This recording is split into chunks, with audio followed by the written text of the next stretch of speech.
Arrancamos Ciudad U, pero con un gran tema para este día martes. Me acompaña en este momento María Celeste Rinaldoni. Ella es abogada, especialista en Derecho Penal, docente de la Facultad también de Derecho y trabajadora del Poder Judicial.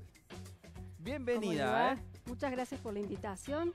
Un placer estar acá con ustedes. El tema disparador tiene que ver con un fallo, ¿no?, reciente, que tiene que ver con la matanza de perros en Dianfunes, que han sido envenenados, pero se agrega un contenido donde habla ya no solamente de animales, sino de seres sintientes. ¿De qué se trata y cuál es la gran diferencia de lo que pasa en este fallo y que lo pone justamente allí en una sentencia? Bueno, este fallo, que precisamente data del mes pasado, en donde hubo una condena a tenor de un biocidio que se cometió en la ciudad de Dianfunes en el año 2013, murieron o fueron, digamos, ultimados, asesinados o envenenados, más precisamente, más de 211 animales. A tenor de esto recayó una condena sobre 5 empleados municipales, una condena alta, y además sobre quien también fuera intendente en su momento de la ciudad de Dianfunes, Una masacre de matanza de animales callejeros. A través de un veneno, una forma muy cruenta de morir. Se utilizó un agroquímico de alta toxicidad llamada metomil, es de bandera roja, muy tóxico, y se produjo este biocidio en los términos en que se refirió esta sentencia del mes pasado. Una sentencia muy novedosa por varios aspectos, pero principalmente porque toma conceptos que en otros fallos ya anteriores en materia, por ejemplo, lo que ha sido la orangutana Sandra o la chimpancé Cecilia o la elefanta Mara, que ya habían sido declarados sujetos de derechos o personas jurídicas no humanas. Ahora es por primera vez en la justicia cordobesa, en el fuero penal, que se tocan estos conceptos. Y me parece... ¿Qué Miguel, pasa cuando decimos seres sintientes, justamente, o personas jurídicas no humanas sujetas de derecho? Ahí va, justamente. Me parece que tenemos que diferenciar claramente dos conceptos.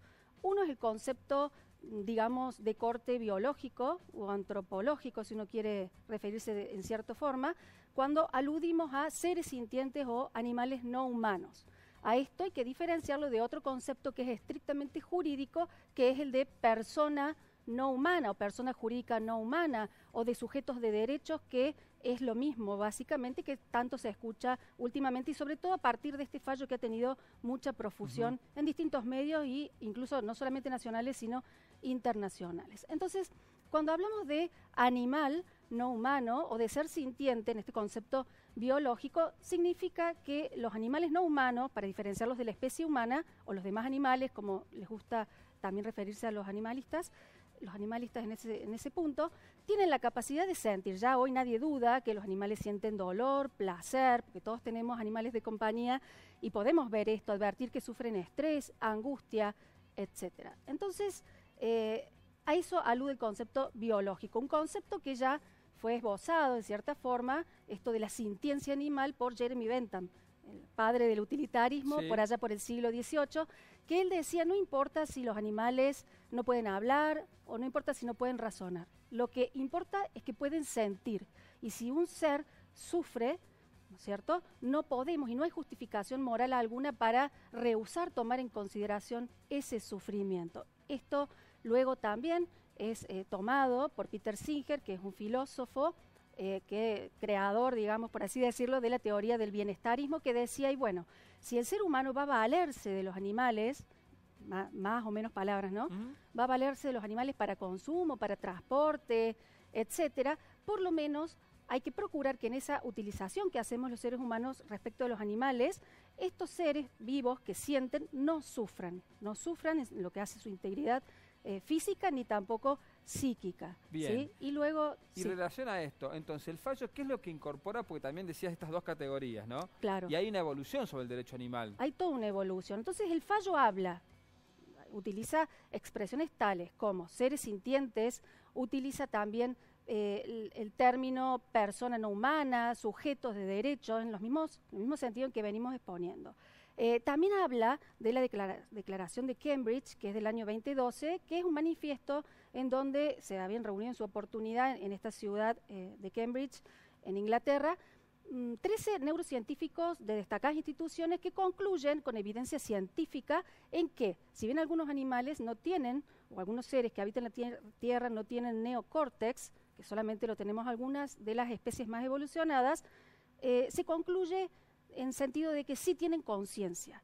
Y no solamente que tienen conciencia respecto de sí mismos, sino de todo el entorno que los rodea, ¿sí? Entonces, al concepto de sintiencia del que venimos hablando, se le suma esto del animal con conciencia. ¿Qué conciencia tenemos todos los mamíferos, las aves y también otras especies, otras criaturas que conviven en el planeta, tales como, por ejemplo, los pulpos o las langostas de mar? Entonces, son conceptos que van evolucionando y que también fueron plasmados en esta sentencia de la Cámara 8 del crimen de nuestra ciudad. A su vez, este concepto de corte biológico tenemos que diferenciarlo, como había adelantado, de lo que es el concepto estrictamente o netamente jurídico, que ya ahí sí, y también lo utiliza el fallo, hablamos de los animales como sujetos de derechos o como personas jurídicas no humanas.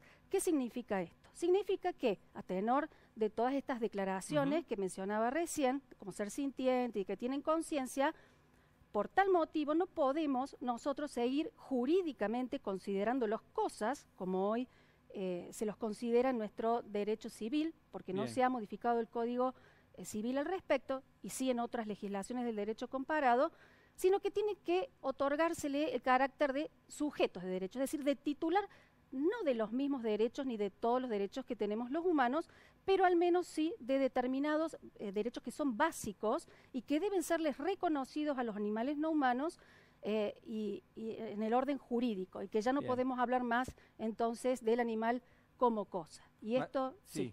Bueno, la verdad que María Celeste nos estás trayendo una novedad muy importante que tiene que ver no solamente con lo que pasa dentro de tribunales en este fallo, sino la concepción que empezamos a tener en la cuestión de nuestra propia vida con los animales que nos involucramos. Te invito para que la sigamos en una próxima y lo podamos desarrollar más a fondo, porque me interesa mucho esto que estamos hablando, que ya no solamente en Córdoba es novedad, sino que ya hay jurisprudencia en muchas partes del mundo, ¿verdad? Sí. En muchas partes del mundo y además cambios legislativos, que sería bueno que el legislador a nivel nacional también los tome. ¿Lo vamos a proponer? ¿Cómo no? ¿Te parece? Me parece. María Celeste Rinaldoni, abogada especialista justamente en Derecho Penal. Gracias por venir y por contarnos esta novedad tan importante, sobre todo porque cada uno ya empieza a sentir de otra manera los vínculos que tenemos con nuestras mascotas, con nuestros animales, y está bueno que la justicia también reconozca esto, en este caso que fue una masacre. Exactamente. Gracias. Gracias a ustedes por el espacio.